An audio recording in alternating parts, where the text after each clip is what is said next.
I'll just give it a couple minutes before we start.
Okay, everyone, we might kick off now. Before we begin, I'd like to acknowledge the Gadigal people of the Eora Nation, the traditional custodians of the land on which I'm joining you from today, here in Sydney. I'd also like to acknowledge the traditional custodians of the lands on which you're all joining from across Australia today. I pay my respects to elders past and present and extend that respect to Aboriginal and Torres Strait Islander people joining us today. So welcome everyone and thank you so much for joining us today. I'm Catherine and I'm pleased to introduce myself as the newly appointed chair of the COBA Emerging Leader Committee. I'm really excited to step into this role and work alongside all of you as we continue to build a strong community of young leaders in our sector. This committee is all about creating opportunities for us to learn, connect and grow together. And today's session is a perfect example of that. Before we dive in, I just have a few quick housekeeping items to share. Firstly, I'd love to encourage you all to turn your cameras on. I'm sure our speaker, Luke, will appreciate it as it'll make the session more engaging of a conversation and we'll just feel a little bit more connected. Also, just a heads up that today's session will be recorded and shared with the broader Emerging Leaders community afterwards. And lastly, throughout the session, please feel free to submit your questions using the Q&A function. We'll have time for questions throughout the session. Luke and one of our committee members, Ben, will make sure that we get through as many questions as possible. So don't be shy. Now that all the housekeeping is done, I'm absolutely thrilled to introduce our speaker, Luke Hannan. Many of you will recognize Luke as the MC from COBA 25, which is our convention. But what you might not know is that Luke brings 22 years of banking and finance experience to his work as one of Australia's most experienced professional conference MCs, with over 500 events under his belt and an MBA from UTS. Luke has had front row seats to the world's most impactful presentations, and he knows really well exactly what separates a great communicator from the rest. So today's session is particularly relevant for all of us here. Communication is often the difference between being heard and being overlooked. Luke will share practical, actionable strategies to help you communicate with impact. So Luke, again, thank you so much for joining us and for sharing your expertise. Over to you. Thank you, Catherine, and hello to each and every one of you. It is an absolute pleasure. We're going to have a blast today. In terms of being, and I love, Catherine, what you said, a strong community of young leaders in our sector. And so as leaders in the sector, you'll get out as much as you put in. Open up the chat, comments, questions. It'll be really, really interactive today. I'm happy to take this in any direction you like. So if there's burning questions, if you don't know how to get someone's attention, if you're struggling to get clarity when you're chairing a meeting or you can't get airtime with someone, drop it in the chat and let's have a discussion about it. And probably the follow on from that, let's focus on that word community for a moment. Each and every one of you are the emerging leaders of our sector, of the customer and banking sector. And so if there's names in this meeting that you're not familiar with, drop them a note, reach out and connect. I know COBA does a great job bringing you all together, but we all can take accountability as well for galvanizing those relationships. And the more you bounce ideas off people, I mean, Ben and I caught up after COBA and had a few words. The more you bounce ideas and theories and talk about your headwinds and challenges, the better that you as a cohort of the industry's future leaders will grow. So hot tip on that one. reach out and don't be afraid to ask, right? You've all got a great opportunity. Now, I've got some slides. I'll send an abridged pack out afterwards. Let's get cracking and underway. The first thing is this.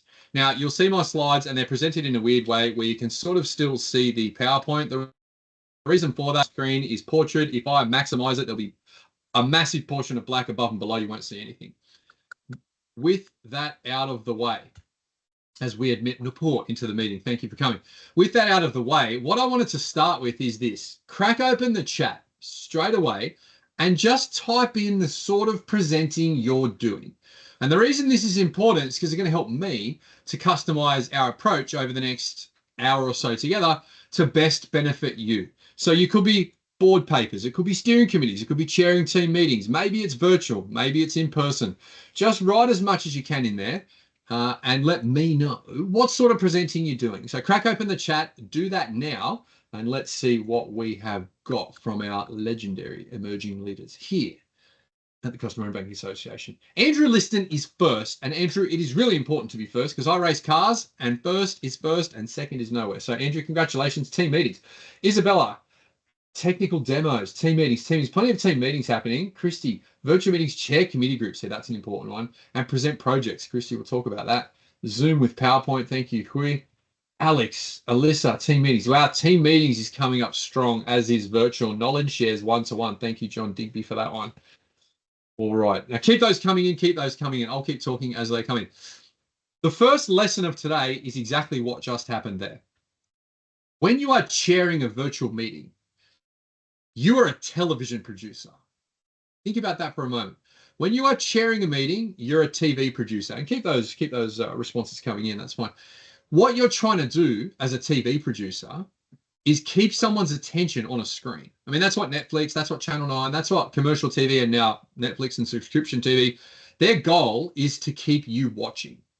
Your goal when you chair a meeting is exactly the same thing.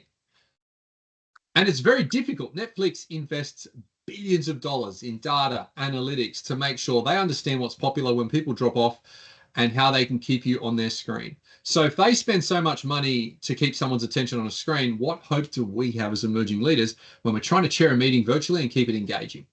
Well, the first thing is make it engaging. Throw to your audience with something straight away and get them to type it in the chat. Now, what I'd usually do in a team meeting in my banking career is, hey, everyone, on a scale of 1 to 5, how you're feeling today? Type a number in the chat, 1 to 5. Now, don't do that now because we're going to do something else in the chat.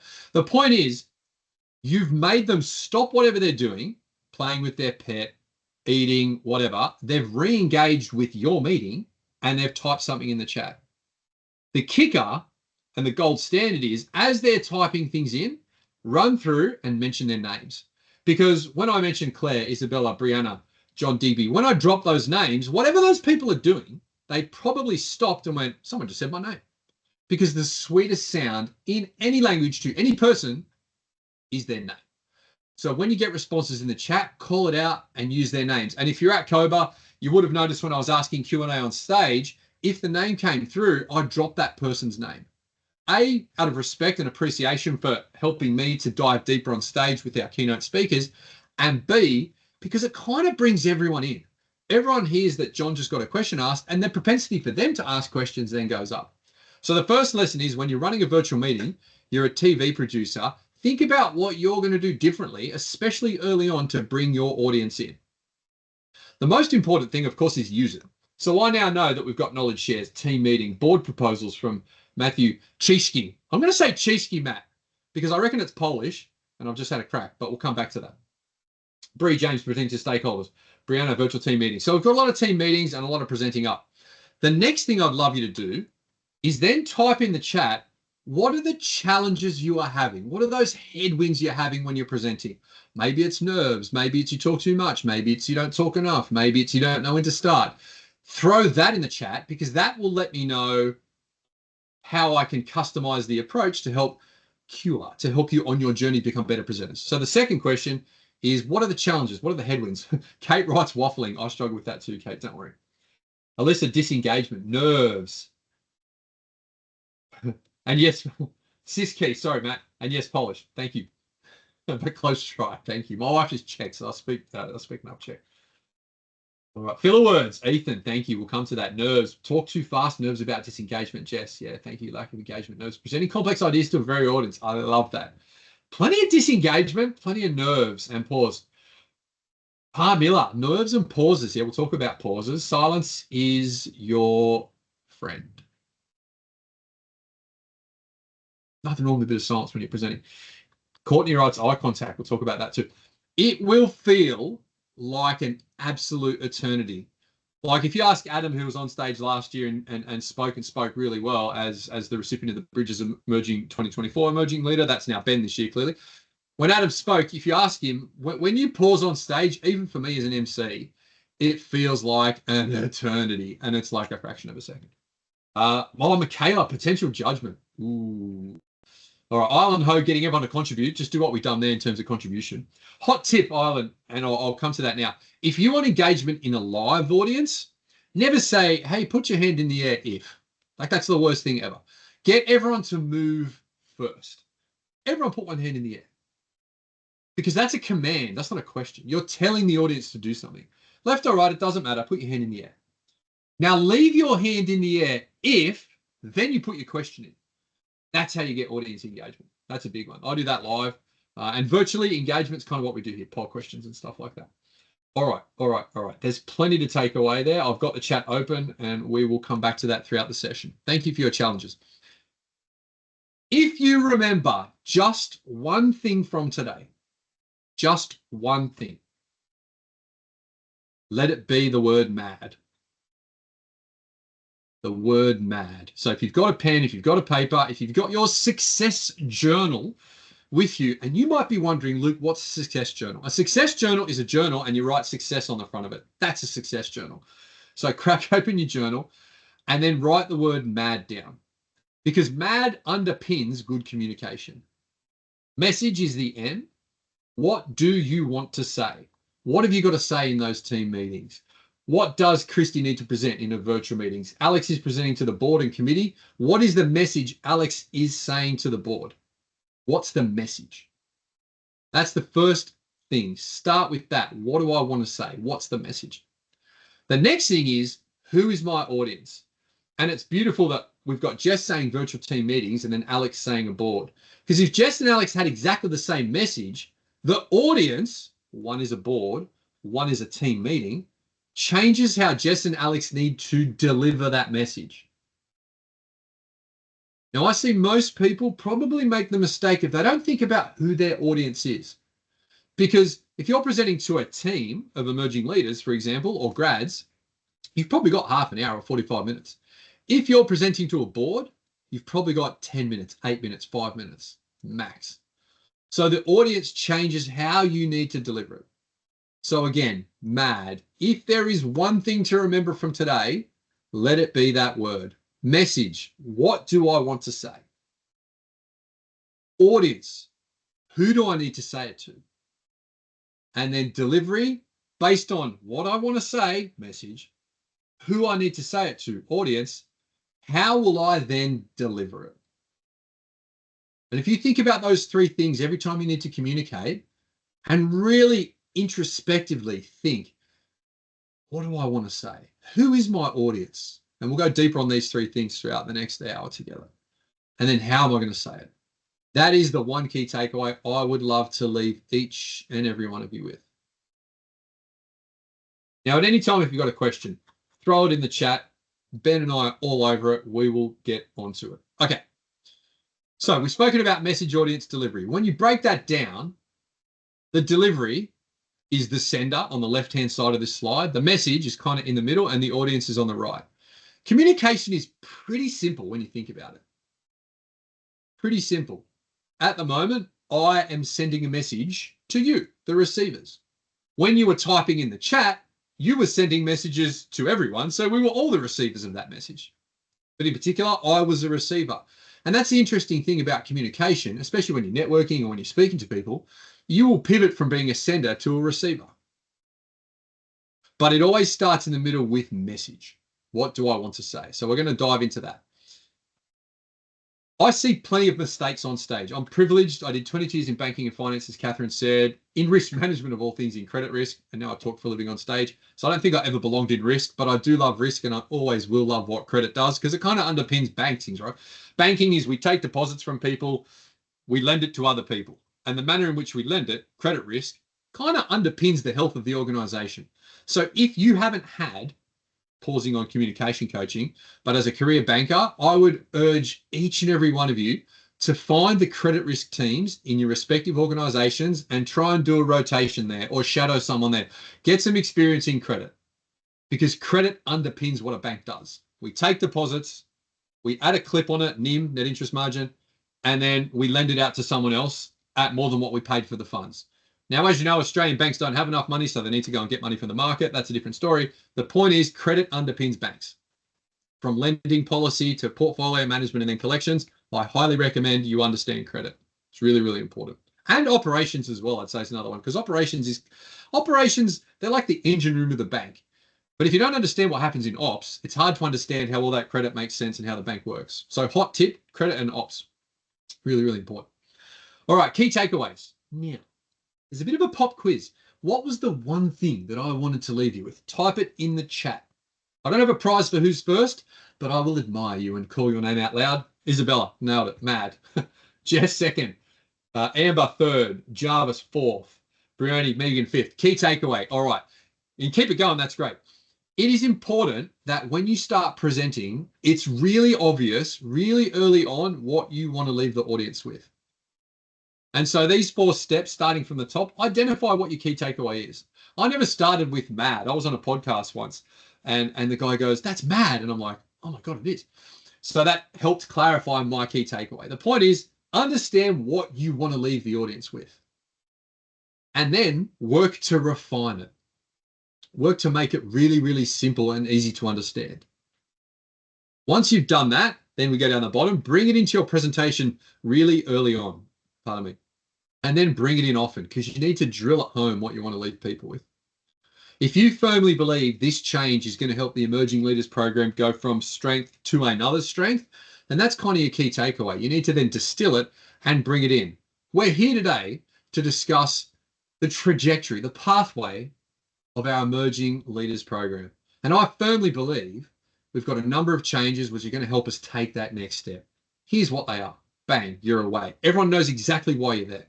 I see so many keynote speakers get on stage and they're amazing, but it's not really obvious what they're speaking about. And it's really easy to lose an audience if it's not obvious why you're there. So keep that in the back of your mind. Bring those key takeaways in really early. Identify what they are. Make them super clear. Bring it in early and then ram it home and bring it in often. Really, really important. Really important. Probably the other hot tip, if you're presenting on a conference stage or you get introduced, you don't need to introduce yourself.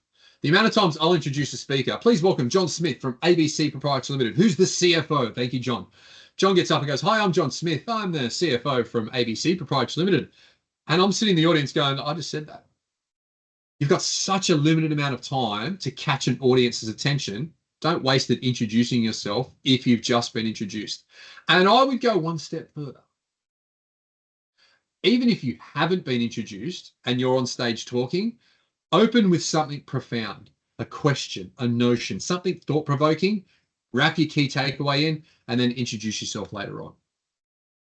You'll note when I took the stage at COBA, it was, "Hello, welcome to COBA, it's great to be here." We had Shannon from Tribal Experiences come up, do his welcome to country. Then I came back and did that poem. Then I introduced myself, which is about 5 minutes in. And there's some events where I forget to tell them who I am. Happened at CPA Congress last year. I did the poem. I was rapping through my intro. I'm like, I forgot to introduce myself. By the way, I'm Luke. And so, yeah, focus on what you're going to lead with. It generally doesn't need to be an introduction, something thought-provoking, a really interesting question, and your key takeaway needs to be in there really early as well. Michaela writes, "You're a television presenter." Thank you. You know, it's interesting, Michaela. So my background, obviously banking, I started hosting events in 2018 and then COVID happened and everything pivoted online. And I'm very animated, as you've seen on stage, but that doesn't work when you're presenting down the barrel of a camera. And so early on, I found in my COVID camera career, I was just moving too much. And so for me, I was like, man, how can I be better on camera? Now, who are the best people at talking down the barrel of a camera? news presenters, right? So I started watching, and I don't watch the news, but I started watching Channel 9 because Peter Overton in Sydney is a god. And the way he presented, and he moves a little bit, but he doesn't move too much. So I spent a lot of time watching the news to work out what is he doing with his facial expressions, with his body language, to engage with his audience via that camera. And so there's a really interesting lesson in there for each and every one of you. If you're not good at something, that's okay. I'm still learning. I'm still learning and becoming a better presenter and a better interviewer to dive deeper into really intimate and intricate topics. We're all on a journey, and that's really important to remember. We're all learning, and there's a plethora of knowledge out there. My details will be at the end of this episode. Reach out to me anytime. Connect within the community of young leaders in your sector, your emerging leaders network. Bounce off each other. There's absolutely so much knowledge out there, and there's so many examples of what's great that there's no excuse for not going on that journey of Kaizen, on that journey of continuous improvement. But Michaela, thanks for the comment. All right, key takeaways. We've spoken about that. The next thing to think about is, why are you there? Why are you presenting? And there's a heap of text on this slide. It's a kind of a training pack. I wouldn't normally go this text heavy, but I mean, there's some examples: educators, agents of change, entertainers, so on. Just when you're presenting, think about why you're there. If the board asks you to come and present, say, I'm really excited. Can you help me understand what you'd like me to bring? Why me? It's difficult to lead with why, because if the board says, hey, we want you to present, you go, why me? That sounds really negative, right? But what you could say is, look, wrap it in a bit of gratitude. Thank you so much. It's an amazing opportunity. I'm so excited. Can you help me understand the rationale behind having me there? What can I bring? Why do you need me there? Because that will help me better customize my approach so everyone gets value. And then the board member is going to go, oh my God, this emerging leader is amazing. Sign them up. So always probe and work out why they've got you there, because that helps you understand your audience a bit better, right? Okay, I'm there and my audience wants me here for this reason. Therefore, I can help clarify my message based on what I've been told. Just ask. You'll know. All right. Now, this is pretty deep, this one, but it's about the rule of 3. And the reason 3 is super important, people can't handle 7 ideas. If I said to you guys, okay, there's 8 things you need to remember about public speaking, then that's like a laundry list, right? So 3 is great. So if someone says to you, hey, Ben, tell me, or Angela, tell me what's really important about what you're working on at the moment. How's that add value? If I'm Angela, I'm going to say, well, there's 3 really cool things, A, B, and C. Now, that's that first intro. You've given them a highlight. Angela didn't go into detail. She just gave that person a bit of a sneak peek. She told them what she's about to tell them. So there's 3 really important reasons this helps our bank. 1, 2, and 3. Now, in further detail, 1, a bit of context. 2, a bit of context. And 3, a bit of context. Now, to recap, 1, 2, and 3, and that's how it helps our bank. Now, that's assuming you've got 3 or 4 minutes. If it's an elevated conversation, you've probably got 30 seconds, go high level. The point is, 3 is the magic number. There's 3 reasons I think this is great. 1, 2, and 3. And then it's 3 down as well. Tell them what you're going to tell them. That's the summary. Give them the context. Give them the meat. That's the detail in the middle. And then recap. Tell them what you just told them. There might be a call to action in there, for example. So always, always, always remember the rule from 3. Yeah, Michaela asked for the previous slide. I'll send the pack out. Grab a screenshot now if you like, Michaela, but don't stress. I'll send you this pack out. I mean, they're just examples of who you are. Hey, Luke, I just had a question for you. How do you balance delivering your message when you have a blend of environments that your audience is in, as in some are virtual, some are in person, so singular or in a meeting room with others? Yeah, that's a great question. That's a really good question. I'm just going to actually draw on my slide, right? Because this is why. So the first thing is to consider the space you're in, right? So assume this is my meeting room, right? As the presenter, and I might just do that so I can be read. I want to be seated. Let's say, for example, the camera is here. This is a camera, right? Stay with me. It doesn't look like a camera, but if we put 2 circles on it, now it looks like a Canon. But that's supposed to be a video camera. And this is the room. I'm going to make sure that if this is the table, the last place I want to be seated is like here or anywhere there. I'm probably going to try and sit somewhere, and I might just make it thicker. I'm going to try and sit down here somewhere. So that way I can engage the camera in the room, but also engage everyone that's in the room as well. So planning is really important. If you know you're going to be hybrid, presenting to a room, plus there's a camera in the room, which many of our organizations, Westpac had, and I'm sure you've got them too, think about where you're going to sit, because you want to be able to face the camera predominantly while also engaging everyone in the room. Because as you can see now, pretend I'm chairing this meeting, I'm kind of looking at the people in the room. But for you, my audience on camera, you're still sort of with me. Versus if I'm side on and I'm engaging the people in the room, I'm not really there. So my hot tip would be, think about where you're going to sit and room setup. So get there early and sit yourself in a position that lets you get the best of both worlds, assuming you're chairing it. Now, this assumes you're chairing it. Let's flip that on its head and say you've been invited into the board, all right? And you get into the board and they're sitting you right there. Because let's face it, myself included, we tend to be the most junior person in that room, right? Whether it's a steerco or a board meeting. If you don't have a choice, then I'm putting a conscious effort into A, understand where the camera is, and then B, I would literally pivot. So now for those online, and of course in the room as well, like I'd probably call that out once or twice and make sure they were aware I was making a conscious effort, because I'm kind of pivoting where that green arrow is. I'd make a conscious effort to lean in and pivot and present, sometimes to camera and then also to the room.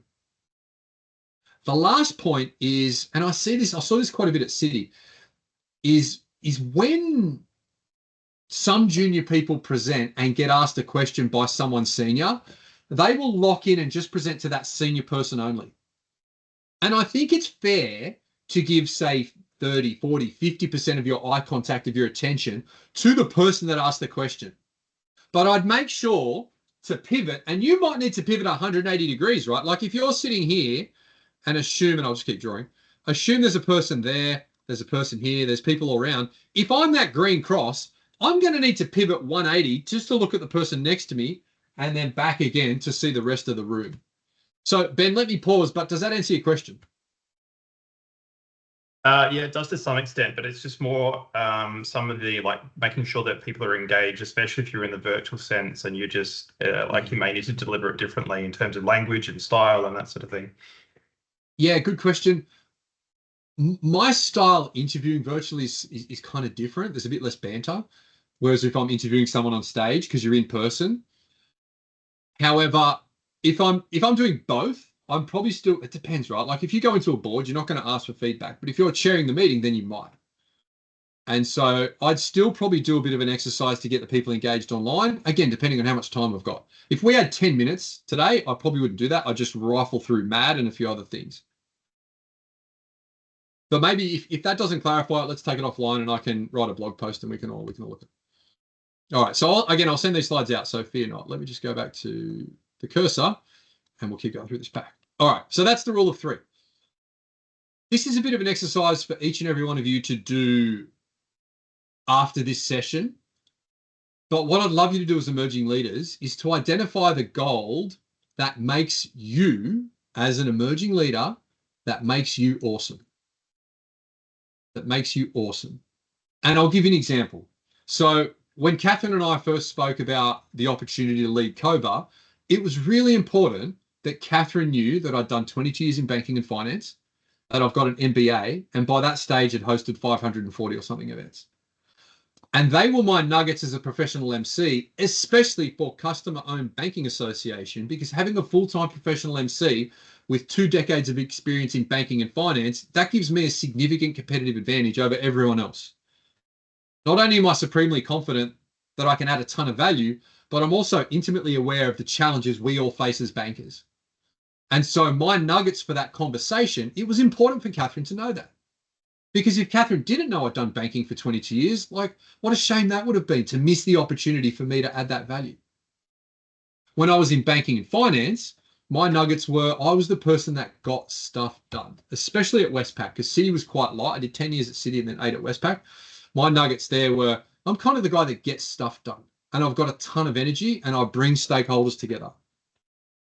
And so when someone asked me, look, why you? Tell me what you bring to the team. It was like bang, bang, bang. The reason your nuggets are going to be really useful is because as emerging leaders who are always looking to stretch yourself and challenge and get new opportunities and roles, inadvertently, a CEO or a GM or an exec leader is going to ask you, tell me a bit about you. Tell me what value you bring to your team. And if you've got those nuggets, you can't sort of list them, but if you bring them into the conversation, it puts you in the best position possible. In the same way, Catherine, I hope that it put me in a good position, because then you went, you know what, this guy's a banker. Don't shake your head. Yeah, I've got the love heart. There was that awkward moment where I was like, gee, I hope that was right. But it's really important. I mean, I jumped in the lift once with Brian Hartzer, right, Westpac's old CEO. And ironically, I just run a training session on elevator pitching. And Brian said to me, and he was straight up, he go, hey, Luke, man, what are you working on? And I was like, bang, bang, bang. I was leading the Risk Innovation Council at the time, and we'd made some changes and got like $250,000 funding for collections. And so I just dropped it like it was hot. Bang, bang, bang. These will help you also when it's networking, when it's time for networking. Or make no mistake, your job interviews will probably be coffee catch-ups and chats that you have within your organizations. It may not, it may not be a proper panel discussion. It's probably going to be high level. Tell us about you. And then if you drop those nuggets, that executive leader or that GM is going to go, you know, Angela just mentioned this. Andrew's just mentioned that. Megan's just mentioned this. We've got to have this person in our team. And that is the path for you to get more exposure and proceed through your careers and start to really add value as leaders. So think about your nuggets. That's your homework. Ooh, and it flows really nicely into this one, right? Elevator pitch. What is an elevator pitch? How do you do that when you're out networking? We're going to talk about networking in a moment. But I kind of start with, this is who I am. This is where I've come from. Why am I at the event, or why am I here? How I help, and what the next steps are. That's a high level formula for what your elevator pitch can be. Again, we probably don't have the time or the luxury to go deep into this now, but I'll send you these slides out, grab a screenshot, and just maybe challenge yourself. You've got a goal there to write down some nuggets. You've written down mad. Maybe write down, what would my 30-second elevator pitch be? And it's not about having all the answers, but it's about showcasing the amazing person that each and every one of you are when you get an opportunity to do so. Because I don't know about you, but in my career in banking, there were times where I went, man, I could have done so much better in that interaction just there. Like it happens to all of us, right? And so put a bit of prep work in and you set yourself up for the best chance of success. Remember, even if you bomb it completely, you're on a journey, you'll get another chance. So that's another piece of homework. What are my nuggets? What would my elevator pitch be? Ooh, all right. This is my favorite section, because if there is one thing, and I'll say COBA 25 excluded, because the slides there were all pretty damn good. And I'm pretty sure Sean and Catherine were like, that's not going on my screen. because the slides there were all pretty good. However, at smaller conferences, the biggest mistake I see after waffling at the start and reintroducing themselves, probably the one that most keynote speakers make, and I think we all do, is slides. Bad slides. So we're going to spend a few minutes on this and then we'll jump into message. Importantly, remember that slides are there to support you. What does that mean, support me? History as we know it has been shaped by speeches that were made without a PowerPoint.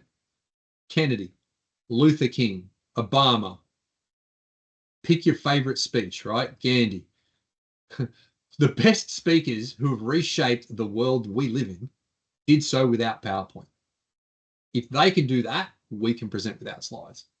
The point is, craft your message first, understand your audience, think about how you're going to deliver it, then put your pack together.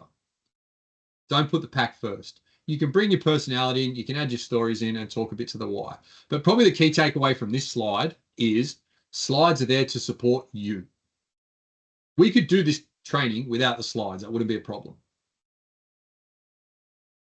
So just think, would I be able to work without my slides? And don't get me wrong, slides are great. It presents a visual representation of what's happening. It helps the visual learners to absorb your messages. I get that. Just remember, yours show, not your slides. Now, when I put this up, type in the chat, what happens? When I put that slide up, what do you think? What are you doing when I put that up?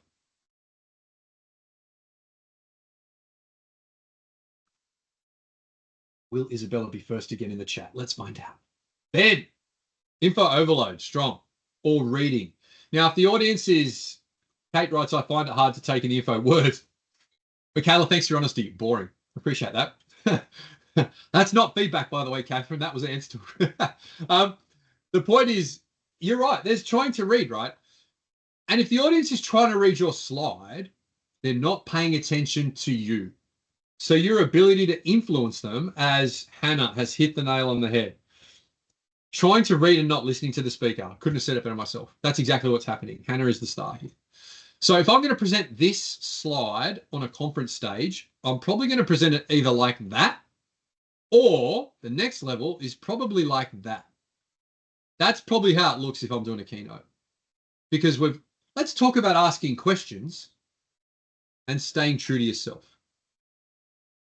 And then I'm going to go into detail. Now, that first slide, that's a great format for an ebook. And I've got an ebook, which is like how to connect when you're networking. And that's great if you're going to send a PDF to someone so they can read it in their own time. But it's not good for a stage. So think about how you're going to make your slides easier. The last thing I'll say on slides, and we've got about 20 minutes to go, is this. Sometimes you need to present data and you don't have a choice.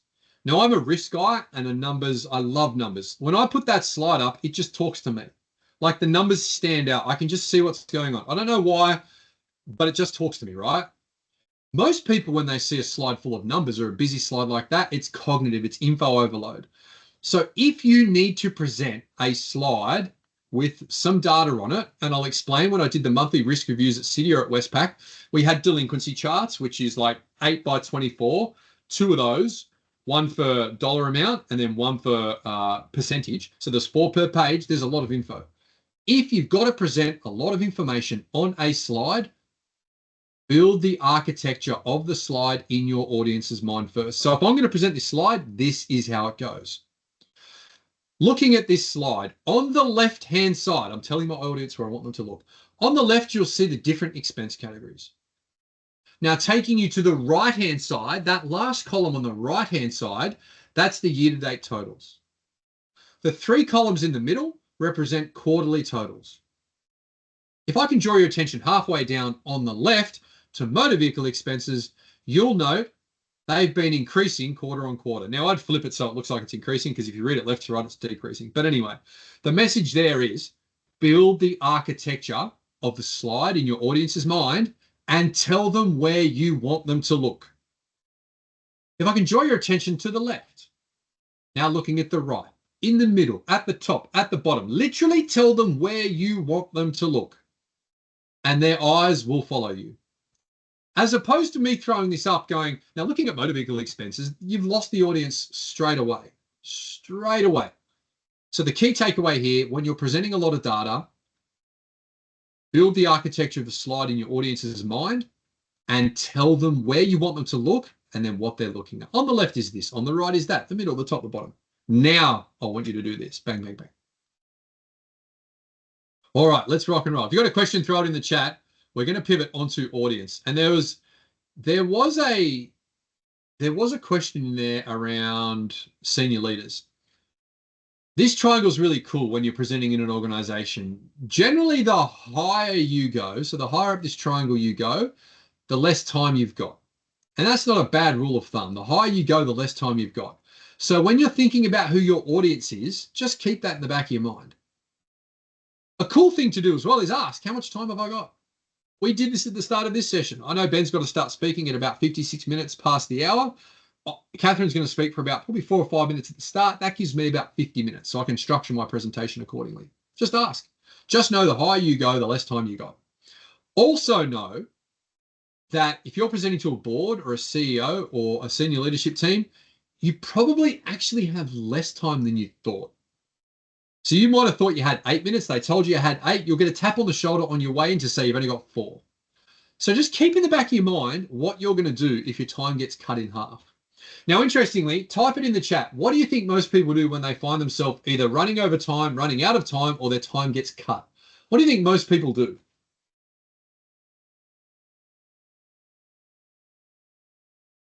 Talk faster, rush, exactly. Shorten the message. Yeah, actually, Highs hit the nail on the head. What do you think you should do when your time gets cut in half, when you sense yourself running over, when you're getting wrapped up? What should you do? Let's see what happens in the chat. Rishab has nailed it. Speak on the key points. Lockie, summarize. Book again for another time. Yeah, I don't mind that one, Isabella. I would probably, there's two key lessons here, right? The first one is if you sense you're running over, but the audience doesn't know, don't admit defeat. Just go back and say, look, I know we're almost ready to wrap up. Here are those key points. Here's that key decision. Budget your time and make sure you don't run out of time is really important. However, if you sense yourself running out or you get shut, you get shut down or shortened, just drill it in and go back to the key points. So if Catherine said to me, hey, Luke, you've got 1 minute with this audience, not 51 minutes, I'd say, in the 1 minute that we've got together, I just want to leave you with MAD. Talk about message audience delivery. Catherine, thank you so much. Back to you. Like, that's how I'd do it. If we got cut from 51 minutes to 1, I'd just leave you with that. So boil it down further, John writes. Yeah, Michaela writes, calm down. That's really important as well. There's an interesting lesson here just before we pivot on. If you forget what you're saying, either on a big stage or in a meeting, if you go completely blank, at that point in time in the history of humanity, for all eternity, you're the only person on earth that knows you've forgotten. No one else has a clue. So if you forget, just take a moment to pause and reflect. That's a lot of information. Let's pause and reflect and think about that for a moment. Casually walk back to the lectern, have a look through your notes, work out where you are next, and then go there. And then go there. I mean, that intro I did at COBA, I must have rehearsed that, I don't know, 500 or 600 times, right? So I knew it off by heart. But if I did go blank, I'd just keep going and just move on to something else. Because it's a poem, I've got to keep the rhythm, right? But if you're presenting, just take a moment to pause and reflect. Ben's got a question. Yo. Question here from Catherine. So we've got an EL networking event coming up in a few weeks in November, and she knows networking can feel pretty intimidating, especially for emerging leaders who are starting out. Do you have any tips for making genuine connections and feeling more confident when approaching people at events like this? Well, here's what I've prepared earlier. I'll come to that in 2 seconds. The last thing on senior meetings is this, and this is a really cool framework, and then we'll get straight onto networking because that was actually next. Whenever I'd go to a steerco or a board, I'll be like, Luke Hannan's my name. I'm a senior project manager on this project. This is why I'm here. This is the decision I need. Here's the info that supports it. What have I missed? That's it. I'm not there to make small talk. I'm not there to introduce myself and connect and network and grow. I'm like, bang, bang, bang, bang, bang. And the audience is like, what just happened? That's amazing. The reason I say, what have I missed at the end is because I don't want them to say, are you ready to approve this? That's very binary. I want them to tell me what I've missed. Tell me what I've missed. Tell me what else I can give you. What have I missed? Let me know that. And if you follow that, bang, bang, bang, bang, bang, those 5 steps, I found in my career, you're in, you're out. Again, I'll send you these slides. It's a really cool framework. And again, it's kind of when you're presenting up. All right, networking. Networking. So when you go to a networking event, plan. Look at the attendees if you can, and try and work out who do you want to meet. And that's really important, right? Because there'll be a ton of people there. You can't meet everyone. So go there. When I go to a networking event, I'm going to one tonight. I want to recap. I want to meet and regroup with the president of the business chamber I'm going to. So that's one of my goals. The other one is to meet 6 new people. And I don't talk about MC stuff at business chambers because the types of events I'm hosting, COBA, for example, that's not a networking thing. That's more someone sees me at another event, which is what happened, and then I get the lead and then we're away. But I talk communication coaching. So I want to go and meet people and just have a chat. So I've got a plan. When I go there, when I meet them, I'm going to follow up. If I say I'm going to do something, I do it. There's nothing worse than, hey, Ben, great to meet. Let's grab a coffee. You never hear from me again.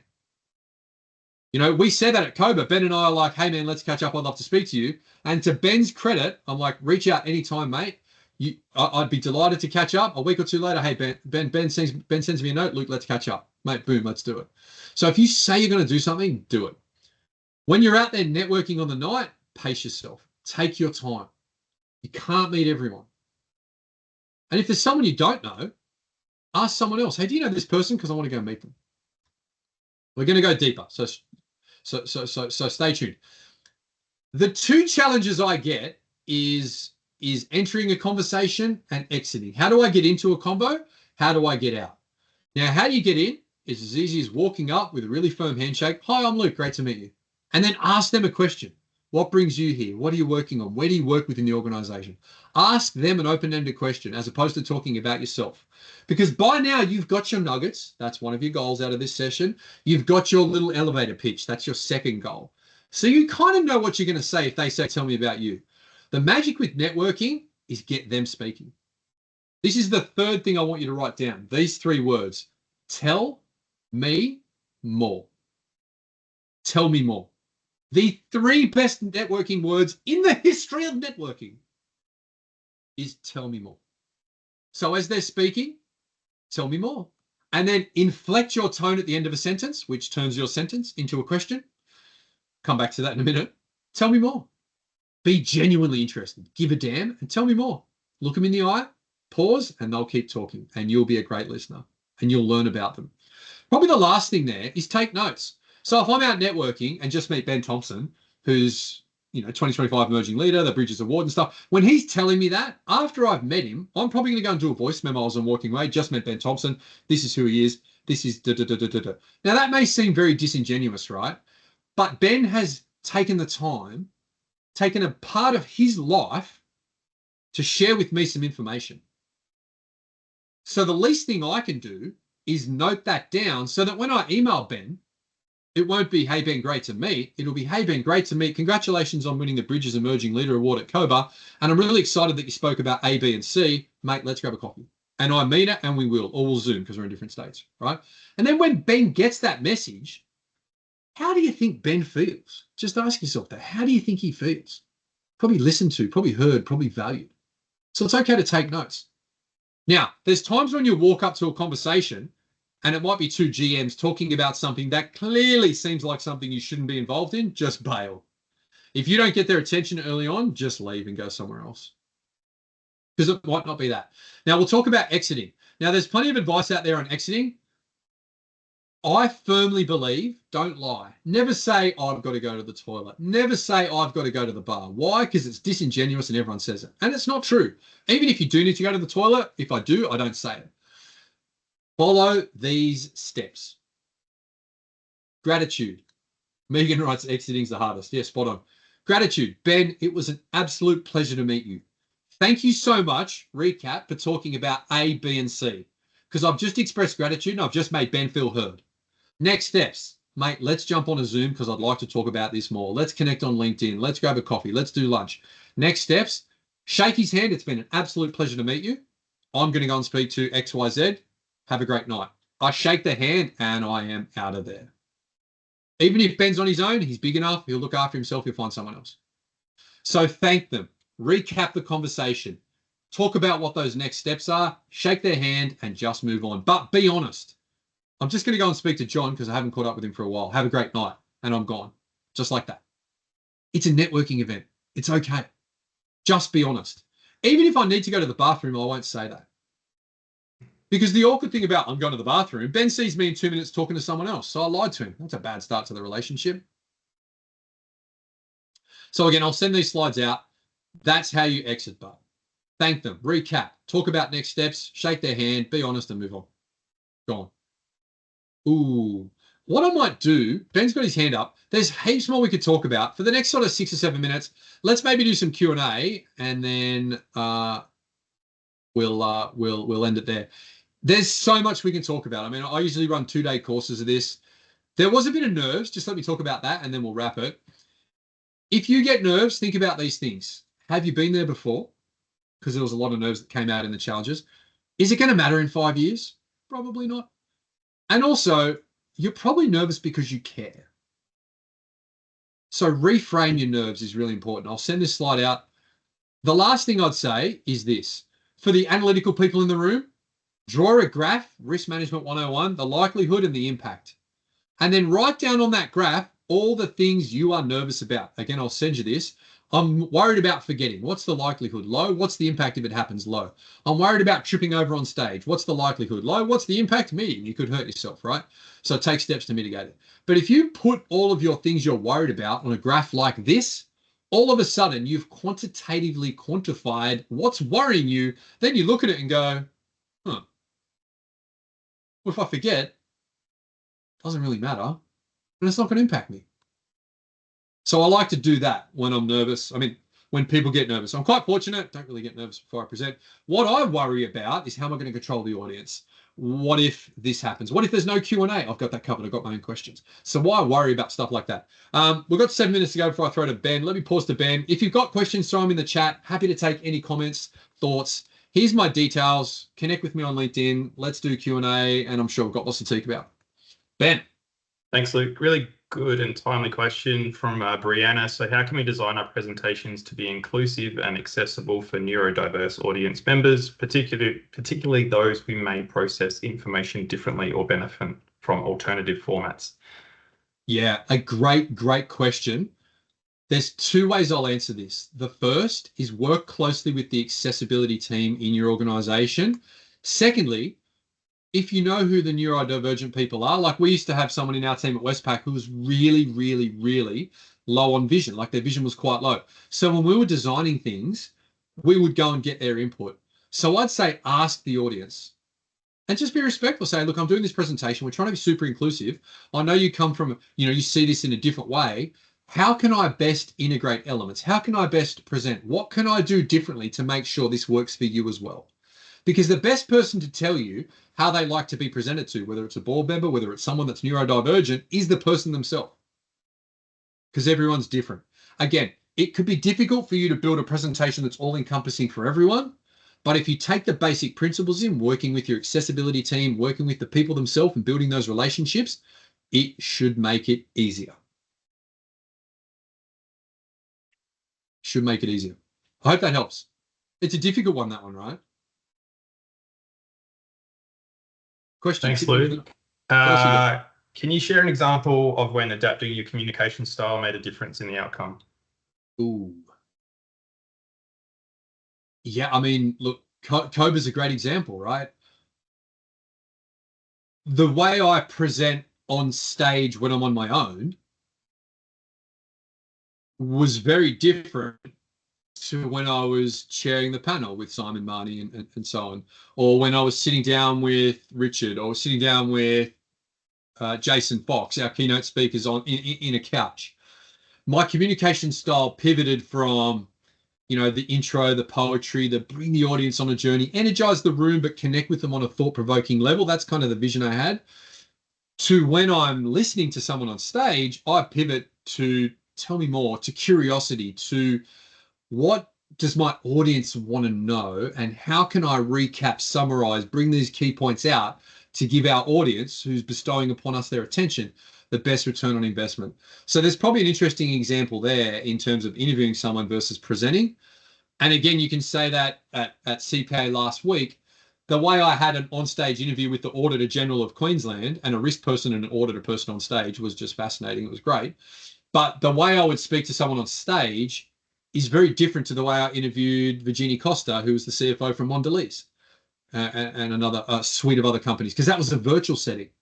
So virtually, I'm really waiting for them to finish. Then I'm going to recap and go somewhere else. Live and on stage, it's a bit more banter. There's a bit more to and fro.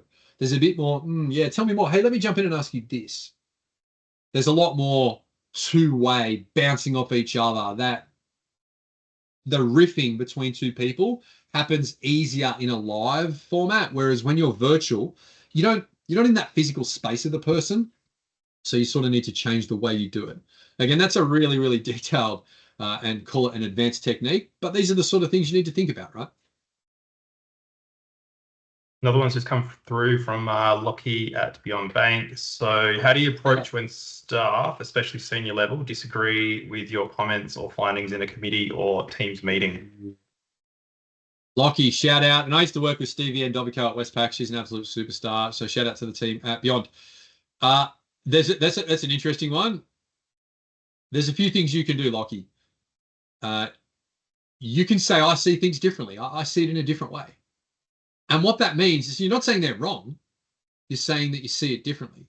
Now, take this with a grain of salt, right? Because if someone has jumped in and said, you're wrong, I've got some feedback for you. Gratitude. Thank you so much for your feedback. I'll take that on board. Also, keep in the back of your mind, if you're presenting to a board, and one of the board members is wrong, is it the right environment to put them on show? Maybe, maybe not. So you could say, the first one is I see things differently. I see it in a different way. You know, that's really interesting because I see it in a different way. And when we did the research, here's what that suggested. But I'm happy to go and revisit it, and I truly appreciate your feedback. So that's kind of standing your ground, letting the rest of the board know that you've kind of done the work and they're probably wrong. And the board probably knows they're wrong, but are waiting to see what you do in that situation. So I would kind of stand your ground, but I wouldn't put them on show unless you don't like your job. That's the first thing. I see it differently. The second one is I'd take a different approach. Now, this one talks about your historical. So I do this quite a bit when running roundtables, right? Because I'll go into a roundtable meeting with a bunch of salespeople who are paying me to do this event, and they say, "Hey, Luke, we want you to do it this way." And I'll be like, "That's cool." I kind of take a different approach. And the reason I say that, it's not to say you're wrong, but what it says is, in the past, I've done this before, and I do it differently. And so that's another way you can sort of say it. The last one on that, I tend to lean the other way. And again, this is a little bit sort of confrontational, but I tend to sort of lean the other way on this one. And here's why. So there's ways you can disagree. Assertiveness is really, really important. Again, I'll send these out. Pick your battles, but you really got to pick your battles, right? Because banking careers are long, industries are intimate and tight, and always just be respectful. Always be respectful. I know we're close to time. I'm happy to take any other questions you might have after, but Ben, I know you've got some wrap up to do. Look, from me, thank you so much. It has been a pleasure and a privilege. Catherine, I'm so grateful for Ben and you reaching out for the opportunity to have a chat. My details are there. Reach out anytime with any questions you've got. I'll be delighted to help each and every one of you on your journey to being, you know, the young leaders and the future leaders of the customer and banking sector and banking more generally. Thanks, Luke. It's always a pleasure to hear you speak, and certainly admire the energy that you bring in both a virtual and in-person setting. Just a few other things before we wrap up. We'll have a quick survey pop up on Teams, so if you wouldn't mind completing 5 quick questions, we'd really appreciate this. It will help us shape future events. So I believe Catherine's going to be popping them up. If they're not already up already, they will be. So it's sort of around, how would you rate your overall experience of the webinar? How relevant was the content to your role as an emerging leader? What was the biggest takeaway from the session? How effective was Luke as a presenter, and what topics would you like to see covered in future sessions? So they'll pop up shortly. And just a quick plug for our upcoming event, end of year networking event on 11th of November in Melbourne at Bank Australia's head office. We're going to have Warren Tate, who for many was a highlight at the COBA conference this year. He'll be returning to speak on practical skills for emerging leaders, including how to present bad news with confidence, handling difficult questions in any setting, introducing yourself with impact beyond your title, starting uncomfortable conversations, and dispute resolution in 3 key points. So some of what Luke's already touched on today, so there's some clear linkage, and it's going to be a great event. So you can register by emailing emerging leaders email at coba.asn.au. That's all from me. I think we'll wrap it up there. Thank you so much, everyone. Have a great afternoon. Thank you all. Yes.